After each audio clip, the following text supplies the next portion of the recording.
Hello guys! So ito na naman tayo ngayon sa ating Kamarcos Mini Vlog!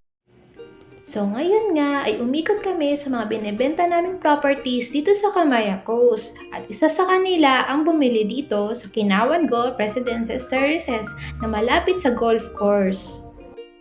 Yan, so isa na naman pong property owner from ano po kayong bansa, ma'am?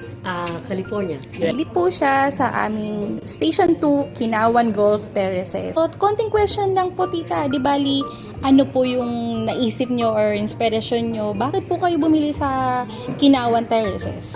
Kasi gusto ko yung dagat. Mahilig ako sa dagat. Tapos may bundok. Marami siyang amenities. Meron siya kasi gusto ko yung may yung tawag to, amusement park. Tapos yung maraming magandang restaurants. Tapos maraming mga bagay na hindi mo makikita sa ibang mga, hindi mo kinakailangan mag-fly ng malayo. May ferry from Manila. 2 hours lang, andito ka na. Hindi ka na kailangan pupunta pang sumakay ng aeroplano isang oras ka. Ano naman pong marirate nyo po sa value po ng nabili yung property? Sa tingin ko okay naman. Kasi marami na akong tinitingnan ng araw kasi mahal na ngayon pero ibig sabihin worth pa din. Tapos ang maganda yung accessible talaga. Yung accessibility ng kahit saan ka magpunta, di ba? Ang lalayo nung pupuntahan mo para makakuha ka ng ganito eh. Kung alam ko lang na magiging ganito to eh. Sana nung araw pa na free selling pa lang to lahat eh. Sana nung pa. Naman pong masasabi po ninyo sa view ng nabili yung property since malapit kayo sa golf course tapos tapat pa po kayo ng West Philippine Sea.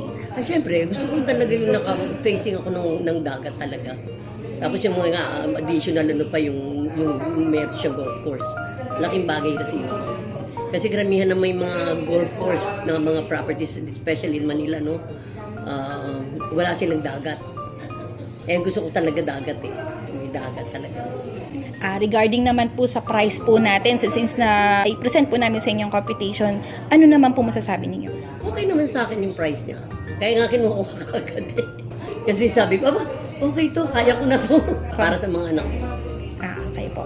So yun po ma'am, maraming salamat po sa pagtitiwala po sa amin and congratulations po kasi po property owner na kayo dito sa Kamayakos. Okay, thank you. Thank you din. Thank you po. Follow and subscribe for more Kamarcos updates. Thank you!